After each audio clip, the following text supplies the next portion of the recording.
had a lot of dreams based on music.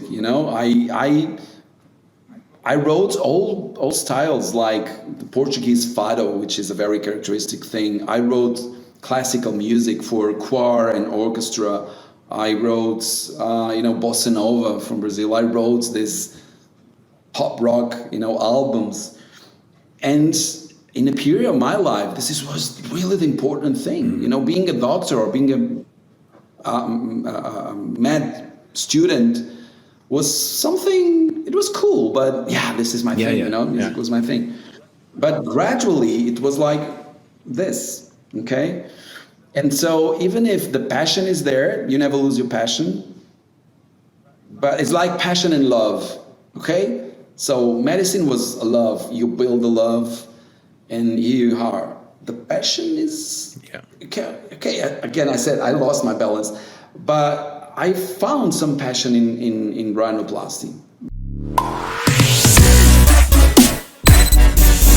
Ladies and gentlemen, welcome to another episode of the Rhinoplasty podcast with me, Dr. Cameron McIntosh. We're in the month of June, which has been enabled by Vectra from Canfield Scientific. Guys, Vectra make the coolest camera and morphing system. So if you don't have it, make sure you get it. So that brings me to the guest for tonight. Now, let's just say, this is a man I've been trying to nail down for more than a year to sit in front of the microphone and interview. And it is an absolute pleasure and privilege. All the way from Portugal, Charlos Neves, thank you so much for being on today's episode with us. Thank you, Cameron. Man, you're so good. No chance. You're so good. You're such a great interviewer. You're amazing. No, thank you. But no one's told me I'm good before. I just look up to these rhinoplasty masters around the world. And so, Charlos, I want to kick off. I sat my facial plastic board exams in Washington, D.C., and if it wasn't for me coming to the course that you ran in Portugal a few years ago, just beforehand, I don't think I would have passed, because the amount of stuff I learned from you was amazing. So for the listeners out there who might not have heard from you, I don't know, maybe they're living under a rock or something. I mean, you're going to become the president of the European Association of Facial Plastic Surgery, but where did this whole journey start? So a long time ago, during my residency, I realized that I could not understand the rhinoplasty subject. In my department, no one could teach me. And so I decided to search outside, and I had the lucky to, in one meeting, to meet, this is a very nice story, man. And so I meet Dr. Tony Bull, the one. And so someone introduced me to him, and he said, "Oh, Dr. Bull, this is Charlos Neves. He's a resident in last year, I'm the fourth year.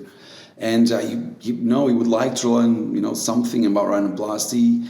And he said, he was with that, the suitcases to catch the plane, the meeting was, reaching the end. And he said, okay, I'm late for my flight, but just, he gave me a napkin or something, a paper, and he said, just write me here your address. And so I wrote my address, and I said, okay, one address in his pocket, and a paper from a resident in Lisbon. And so, man, 1 week after, I had this letter in my mail from Dr. Tony Bull saying it was really nice to meet you, in Portugal. It was in Oporto, in fact. And please, I'm so happy to welcome you in our next meeting in the Royal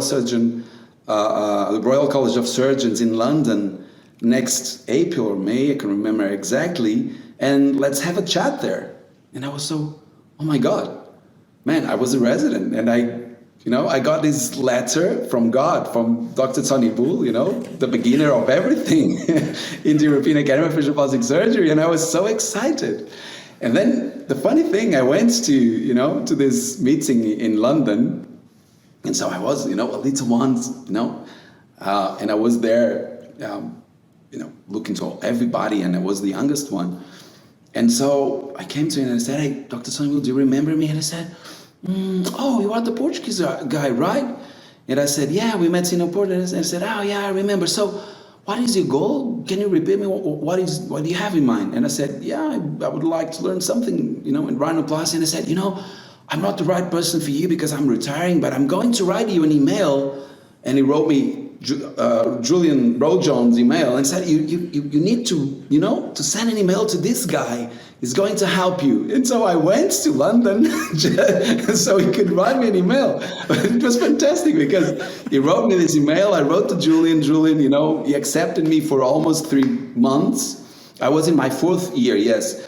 And so it was like, like a domino, because when I was, I went to London in October or something like that, and the week before I went there, I decided to go to Amsterdam to Dr. Trenita's meeting. And when I was there, it was my first meeting in Rhinoplasty. I was new in the field, and so when I was there, I met Tom Wong, and so Tom Wong said, "Yeah, we are doing meetings in US, in Portland, Oregon." And I said, "Oh, if I go to the meeting, can I, be with you 1 month?" And he said, "Yeah, of course, you're very welcome." And so I went to Portland, and when I got into the room, the surgical room, the operating theater, I got into the room, and someone said, "Bom dia," means in Portuguese, "good morning." And I said, "Oh my God!" And I was in Portland, and so I look, and he said, "Hello, I'm Mario Ferraz from Brazil." So I met Mario Ferraz in my first day in Portland. And Mario said, so we became good friends. We are brothers today. And he said, "Carlos, you need to go to south of Brazil. You need to meet this guy, Wilson Davis." And so it brought me to what I'm talking a lot today, preservation rhinoplasty. So in 2007-8, I went to Brazil. I met the master at the time. Nobody was talking about that I knew. Of course, there are a few doctors more in the world doing this, but it was, the first time I had the contact with this push down or the spar, as he calls it. And so my journey in preservation rhinoplasty and conservative approach to the dorsum started there. But you see the evolution. So I started with a napkin in Tony Bull's pocket saying, "I'll send you a letter." And they sent it, man. And it makes a huge difference. And let me know that I'm receiving, so I have the fellows of the European Academy of Facial Plastic Surgery, as you know, and then I have observers. So each month I receive 2 observers. And let me tell you that we have everything occupied till August 2027. So we have 5 years of waiting list for people to come. Yeah. And I respect them so much. I try to do my best to help them because I was helped, yes, someday back there. And if it wasn't this help, I was no one. I was a kid, trying to, know someone in the field. And suddenly there was the God giving me, like this, "Carlos, where are you going to go? You go here." And then the way just opened. It's interesting, isn't it? That's so cool, eh? That's one of the coolest stories I've heard in a long time. Eh? Sure. Hey, how's that? Yeah. Yes. Yeah, it's the truth, man, honestly. No, so a few weeks ago, I was in Istanbul and I'd arranged with Goxel to go and watch him operate. I was on my way through to Peter Hellings's meeting in Brussels. So I get to the OR and Goxel was delaying because my flight was delayed to the operation. We could spend a lovely day in the OR together. Then he says to me, "Listen, I've got bad news. I've cancelled my patient for tomorrow." And I'm thinking, no, man. I've come all the way to Istanbul to watch you operate. Now you're not doing another case. So he says to me, "But wait, I've spoken to Barish and he says we can come and watch him tomorrow." So Goxel and me cruise off to go and see Barish operating. We finish the case, we go into the change room, and Tioman Dogan comes walking out, says, "Cameron, what are you doing here? Come, we do another operation." So within less than 24 hours, I was with 3 of the masters of Turkey. It's amazing how this rhinoplasty world works, eh? Yeah, it's so great. Yeah, when you go to Istanbul, you can find a lot of good guys doing rhinoplasty. So you hit a stone and there's a guy doing rhinoplasty perfectly behind, below the stone. It's amazing. No, it's nuts. Eh? But I think, so I'm really keen to know a little bit more about your time with Wilson Davis down in South America. I mean, this is like at the moment, it's this big thing all about preservation, rhinoplasty, etc. And we've been talking a lot about it on the podcast. But these guys have been at it in South America for a long time. And you've come up with a Tetris concept. So there's listeners from more than 70 countries around the world. I think obviously they're guys who are very advanced, but they're also people who kind of just new to this preservation rhinoplasty thing. So I really just want to ask you questions about that. Like, how did you get into it? How has it philosophically changed the way you approach rhinoplasty? Okay, so when you have the luck to meet someone like Wilson Daves, and Wilson Daves is something special. I think he was one of the genius guys in rhinoplasty of all times, honestly.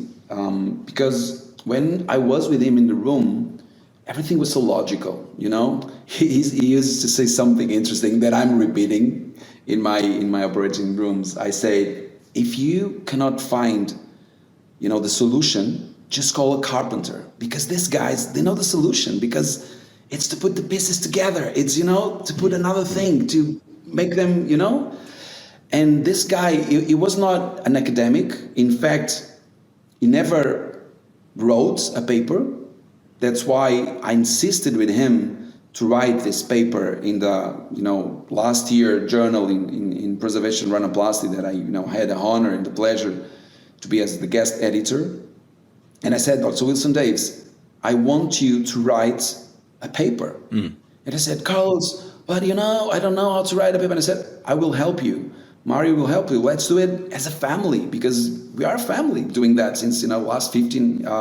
In fact, he's the best man. When I got married, he's my best man. Amazing. So he's it's like a real family. And I said, it's impossible for you to stop your story in rhinoplasty without having a paper talking about this. And so the most amazing thing that I learned from him is that open your channels, as he used to say, be creative. Think about a solution. Don't follow all the rules, because sometimes the dogmas just cut innovation. Because if you follow all the rules, you read a lot of papers, okay, you need to have the basic knowledge. But this is something for you to fly after. It's not just follow the rules.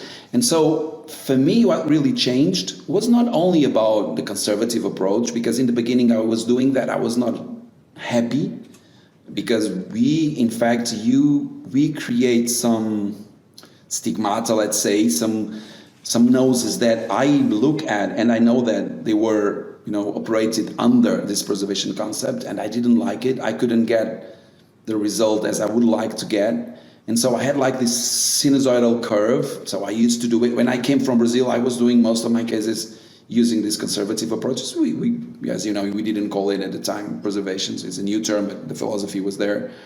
And so I was kind of changing in between, preservation and structure. That's why I needed to, so with my failures, I needed to understand where, my blocking points were. Why am I not able to give a better result in these cases? And so you talked about Tetris. It's not about Tetris. Tetris is just a flap at the septum, but there's a lot of things going on in a conservative approach to the dorsum that is really important, contributes for you to have the nicest results you can have. And as I used to say, if you don't feel yourself capable of, this is not the best case for you to get the best result, on the preservation. Cameron, the patients, they don't care about the technique you use. Patients care about the results you get. 100%. And ultimately, we need to care about the results we get. The patients, they don't go after you because you do preservation, because you do ultrasonic, because you do... They go because look at the results you can deliver. Okay? So if you ask me, so why are you doing preservation nowadays more than 5 years ago? Or why do you go with this sinusoidal curve? Because there are few things that I added recently, and of course the Tetris helps a lot, because, and the Tetris is something that, allows me to play with the level and to the orientation of the whole pyramid, not only the cartilage, but also the bone. So that I like to call it the segmental preservation rhinoplasty because I can control each segment of the nose. But then I started to add other stuff like, Emery Elam, it does a lot of burrs. And 4 years ago, we went to our, lab here, and where we have nice, specimens, and we can dissect the face. And so 4 years ago, as I was saying, he brought his own burrs, and he said, Carlos, I want to, because it's not easy for me to have the head, so I'll go with you to the lab, and I'm bringing my burrs, and I want to try something in the cadaver, and I want to film it, and blah blah blah. And when I saw it, I saw, man, I can adapt this to preservation, in fact. And so I started using it, and Cam, it changes completely some concepts like the S shape, V shape, wide dorsum. But I don't care, honestly, because you can reshape everything.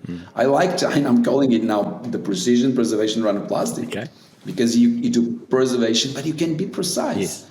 And then another stuff, you can do the dorsal static line osteotomies, and you can bring it down. So it's not, I think, and because I'm in the field, long time ago, I think it's not about this pure preservation of the dorsum. It's not the solution for 90% of the cases, in my mind.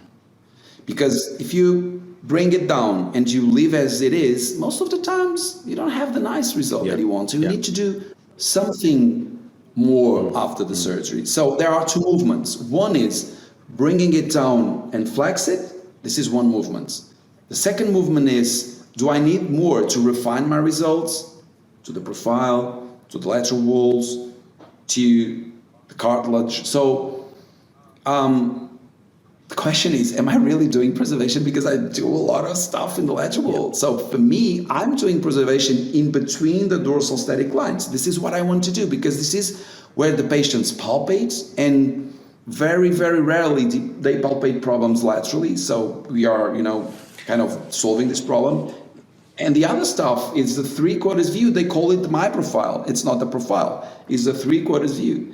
If I can have this continuity in the continuity line in between bone and cartilage, I'm preserving, I'm designing, I'm shaving these dorsal static lines.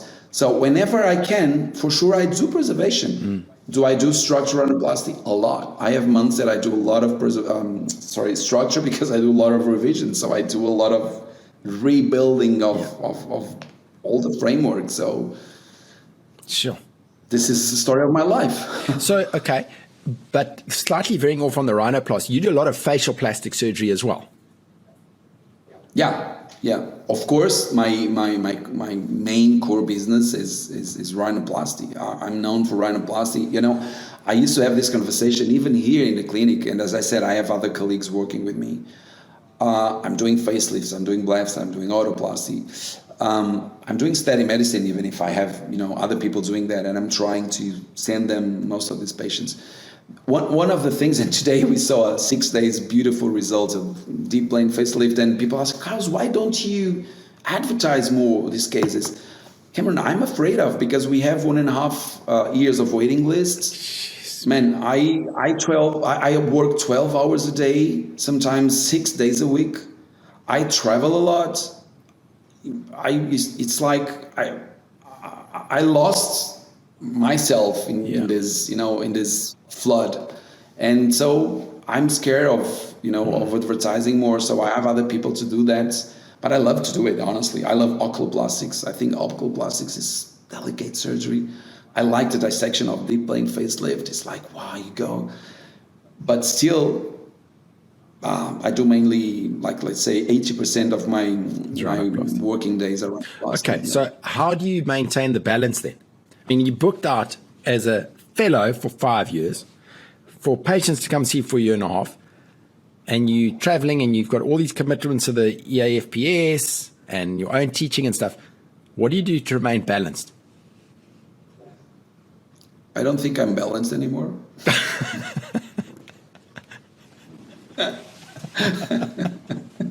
Okay, well. I don't know.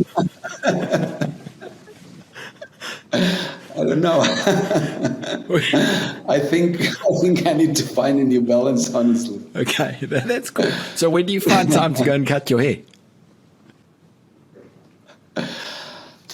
I used to have a very strong hobby, which was music. Yeah. So if I look back when I went to med school, I had this conceptual fight with my father because I wanted to follow music, man. I was in a musical school. I was a good student. It was my passion. And I said, I don't know if I want to be a doctor because, I live my life based on passion because, I work hard because it's a creation thing. I like to be creative. Everything I do, I put my heart on it. And Rhinoplasty world is about creativity. And that's why, I work hard, but I still keep working this number of hours and and so, looking back there. So for me, it was about, living in this creativity. And I had a band. So I had a lot of projects. Man, we recorded albums. The last album we recorded, the master was produced in Manhattan, in New York. And so I had a lot of dreams based on music. I wrote all styles like the Portuguese fado, which is a very characteristic thing. I wrote classical music for choir and orchestra. I wrote, bossa nova from Brazil. I wrote this pop rock, albums. And in a period of my life, this was really the important thing. Being a doctor or being a med student was something, it was cool, but this is my thing, music was my thing. But gradually it was like this, okay? And so even if the passion is there, you never lose your passion, but it's like passion and love, okay? So medicine was a love, you build the love, and here you are. The passion is, okay, again, I said I lost my balance, but I found some passion in rhinoplasty because of creativity. Okay, I can work without sleeping, without eating, if it's a passion for me. That's, this flame, okay? But again, I think with time, because you have some goals, I have some goals, even if I never put goals in my life, honestly. I arrived here without thinking I want to achieve that position. Never. It was a coincidence. Even in the academy, I said, man, I don't want to be part of it. I don't want it. They pressed me. Carlos, you need to come. But now I have a goal that is in 2-3 years, I need to reduce it dramatically. And you talked about our friends in Istanbul, and these guys are like doing one surgery in the morning, then they have quality of life. Man, this is what I want for me, honestly. I want to follow their steps. And hopefully when I find this balance again, I can put music again in my life. Okay, so here's my challenge for you, because I've actually seen you playing some instruments on Goxel's phone. Next year in Berlin, at the Iono FM meeting, the big global masters, which, guys, the listeners, make sure you come. It's in Berlin, 30 June until the first few days of July. It's going to be the most amazing rhinoplasty meeting. So you know why it's going to be amazing? Because Carlos Neves and a few other boys are going to make a band and play some music for us. How about that? Yeah, the greatest gig ever. We've been talking about that, honestly. Do it. I was like, man, let's organize something. Let's make a band, a rhinoplasty band. It would be really great. I think you guys have to do that next year. I have not got a musical. What about you? What do you want to play? I'll play the fool, man. No. I'll get my kids to come and play. They're far more musical than their dad. Or I'll beat the drum a little bit. But I think you guys should seriously consider doing something like that next year. Why not? Yeah. Okay, sure. Carlos, man, thank you very much, I think it's been one of the most intriguing chats I've had in in 2 years of doing this Rhinoplasty podcast. Guys, I want to make a shout out to Vectra again. Thank you guys for enabling this. Thank you for allowing this podcast to go all around the world, and I hope it just grows from strength to strength. So, yeah, Carlos, thanks, man. I'm looking forward to seeing you in a few months in London at the meeting, and then next year in Brazil, seeing you and the band. I'm really looking forward to that. It's going to be great, eh? Let's do it. Let's do it. Let's do it. The greatest band ever. The greatest Rhinoplasty rock band ever. Awesome. Well, guys, come back again next week. We've got a few other speakers lined up, but geez, they're going to have big boots to fill after listening to Carlos. And listen, last thing, eh? Good luck with going for that haircut. I hope you find some time. Man, yeah, I was trying to prepare myself to this interview, but I couldn't find the time. So you look like the Einstein of Rhinoplasty now. I don't know if it's a compliment or not. Okay. I will cut my hair. I will do it. Okay. Cheers, guys. We'll listen to you all again next week. Eh? Cheers, man.